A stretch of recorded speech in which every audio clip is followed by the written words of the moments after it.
राधे राधे, जय श्रीमन नारायण, हरे कृष्णा। कैसे हैं आप लोग? आशा करती हूँ कि भगवान हरि की कृपा आप सभी पर बनी रहे, आप सभी स्वस्थ हो, अच्छे हो। इसी के साथ आज हम सुनेंगे माँ तुलसी की कृपा।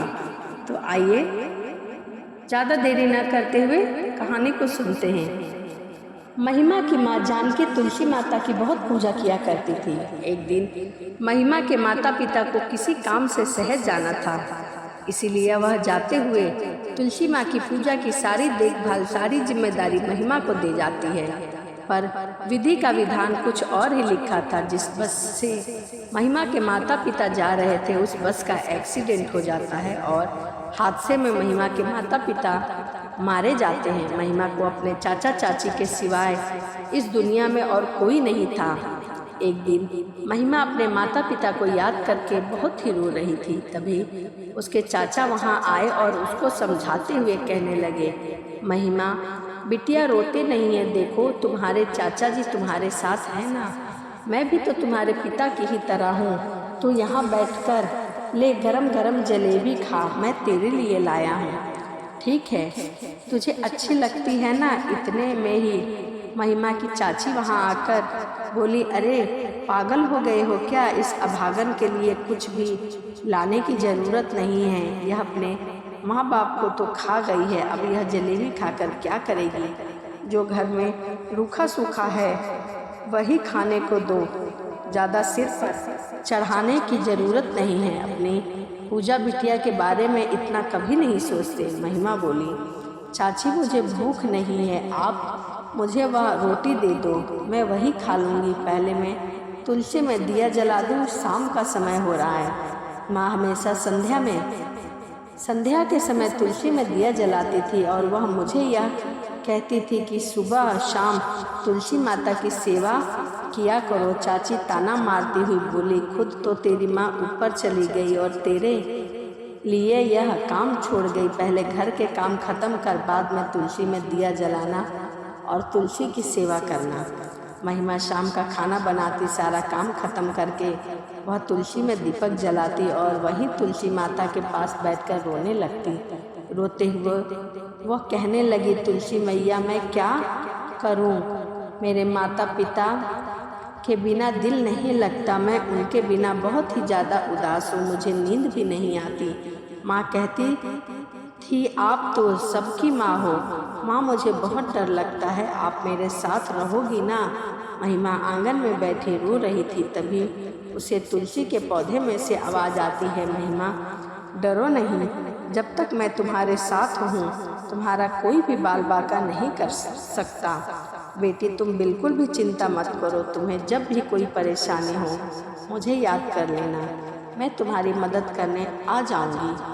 आवाज़ सुनकर महिमा चौंक गई और सोचने लगी, यह आवाज़ तो तुलसी मैया के पौधे से आ रही है। इसका मतलब तुलसी मैया मेरी प्रार्थना स्वीकार कर रही हैं। मैया अब मैं बिल्कुल भी नहीं डरूंगी, मैं जानती हूँ आप मेरे साथ हो।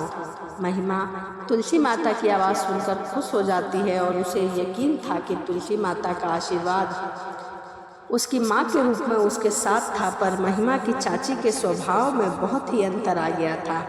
अब तो बस वह यही चाहती थी कि जो भी जेवर महिमा की माँ उसे देकर गई हो वह उन जेवरों को हड़प ले। पर माँ तुलसी के होते हुए ऐसा कभी नहीं हो सकता था। एक दिन उसकी चाची सोचने लगी, इसके सारे जेवर चुपचाप संदूक से छुपा देती हूँ, किसी दिन मौका देखकर सारे जेवर बेच दूंगी और पैसे को अपने पास जोड़कर रख लूँगी। या पूछेंगे तो बोल दूंगी चोर चुरा कर ले गया है।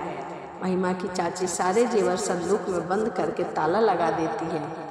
एक दिन चाची महिमा से कहती है, महिमा ओ महिमा, कब से तुझे आवाज़ लगा रही हूँ, मैं बाजार जा रही हूँ, मेरे लौटने तक सारे कपड़े धोकर आंगन को अच्छे से लीप देना और दोपहर का खाना बनाकर रख देना, कोई भी काम रह ना जाए, सभी काम को तरीके से करना। यह सुनकर महिमा बोली, पर चाची मुझे तो मिट्टी से आंगन लीपना आता ही नहीं, मैंने कभी भी यह काम नहीं किया चाची। चाची गुस्से से बोली, बड़ी आई काम के बहाने ढूंढने वाली, जैसे मर्जी हो वैसे लिपना, लेकिन लिप देना। महिमा को सारे घर का काम देकर उसकी चाची अपनी बेटी के साथ बाजार घूमने चली जाती है। उसके जाने के बाद महिमा मन ही मन तुलसी माँ से प्रार्थना करती है, हे तुलसी माँ मेरी मदद करो, मुझे आंगन लीपना नहीं आता। चाची आकर बहुत मारेगी।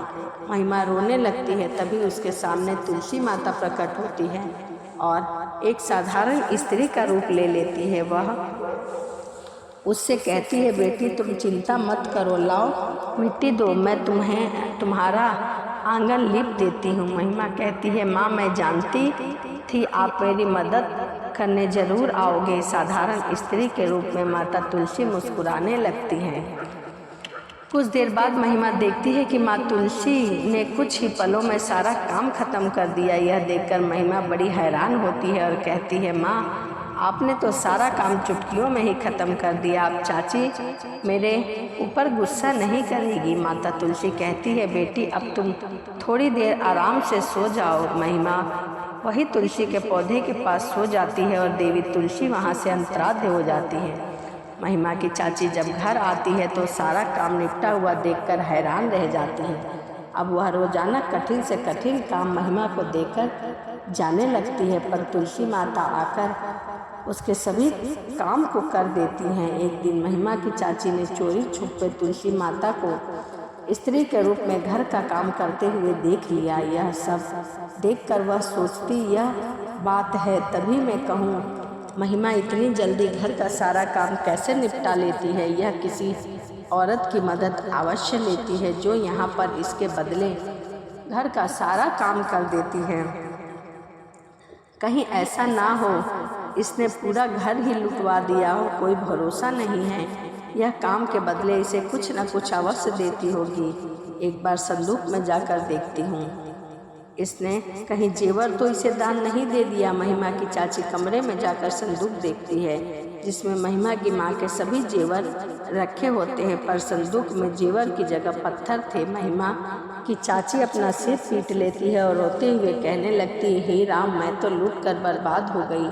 सुनो जी, जेठानी जी के सारे जेवर चोरी हो गए। जरूर इस महिमा ने ही इस औरत को दे दिए होंगे जिससे वह चोरी छुपे घर का सारा काम करवाती है। इसे बोलो उस औरत को बुलाएं, वो कहाँ रहती है, चुपचाप चोरी से सारे जेवर वापस करे।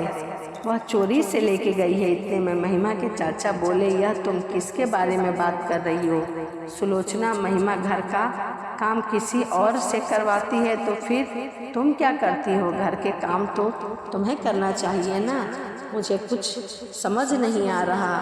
महिमा ने अपने चाचा को बताया, चाचा चाची सारा दिन घर का काम मुझसे करवाती है, मुझसे अकेले घर का सारा काम नहीं हो रहा होता है, मुझे कुछ काम करने नहीं आते, इसीलिए मैंने तुलसी माता को बुलाया। चाची जिसके बारे में बता रही है वह तुलसी माता है, वही रोजाना आती है और मेरी मदद करके चली जाती है। इतने में चाची बोली, देखो देखो यह कैसे बुद्धू बना रही है। भला तुलसी के पौधे में से भी तुलसी माता बाहर आ सकती है? ऐसा कभी हो ही नहीं सकता। यह तो हमें पागल बना रही है। किसी के कहने पर इसने ऐसा किया है। इससे पूछो कि सारे जेवर कहाँ हैं। न जाने इसने किसे दे दिया है। सबसे पहले तो उस औरत को बुलाओ, उससे कहो कि उस औरत को अभी के अभी यहाँ बुलाए। महिमा तुलसी के पौधे के सामने प्रार्थना करती है, हे तुलसी मैया, मेरी चाची को विश्वास नहीं हो रहा कि आप ही मेरी मदद करने आती हैं। माँ आओ और मेरी मदद करो। चाची को बताओ कि मैंने आपको कोई गहने नहीं दिए हैं। हे तुलसी माता मेरी मदद करो। महिमा रोने लगती है। तभी तुलसी के पौधे से माँ तुलसी प्रकट होती है और कहती है, घबराओ नहीं महिमा। सुलोचना, तुम्हारे मन का जो लालच है मैं देख सकती हूँ। तुमने एक भोली भाली बच्ची पर कितने अत्याचार किए हैं। मैं इसका दंड तुम्हें अभी देती हूँ। तभी महिमा कहती है कि नहीं नहीं तुलसी माँ, चाची को कुछ मत कहो, चाची की तरफ से मैं माफ़ी मांगती हूँ। तभी चाचा जी तुलसी माँ से प्रार्थना करते हैं, हे तुलसी माँ, आपके दर्शन पाकर हम कृतार्थ हो गए, हमें क्षमा करो माँ। मैं इन सब से अनजान था, मुझे पता नहीं था कि सुलोचना महिमा के साथ ऐसा व्यवहार करती है। सुलोचना भी तुलसी माँ के सामने हाथ जोड़कर कहती है, मुझे माफ़ कर दो मैया, मुझसे भूल हो गई है। आँखों पर लालच का पर्दा पड़ गया था। मैं आज के बाद कभी भी महिमा और पूजा में भेदभाव नहीं करूँगी। मुझसे गलती हुई है माँ। तुलसी माता संदूक में रखे पत्थर को अपना आशीर्वाद का हाथ बढ़ाती है और पत्थर फिर से जेवर में बदल जाता है। उसके बाद सबको अपना आशीर्वाद देकर तुलसी माता वहाँ से चली जाती है। उसी दिन से महिमा की चाची भी तुलसी माता की सेवा करने लगती है। माँ तुलसी से आशीर्वाद से महिमा जीवन में सब कुछ ठीक हो जाता है और महिमा की खुशियाँ वापस लौट आती है। तो यह तुलसी माता की कहानी थी, किस प्रकार माता तुलसी ने महिमा की मदद की। तो यह वीडियो आपको कैसी लगी कमेंट जरूर करिएगा। तो चलिए इसी के साथ वीडियो को यहीं समाप्त करते हैं और मिलते हैं अगली वीडियो में। सभी को राधे राधे, जय माता दी।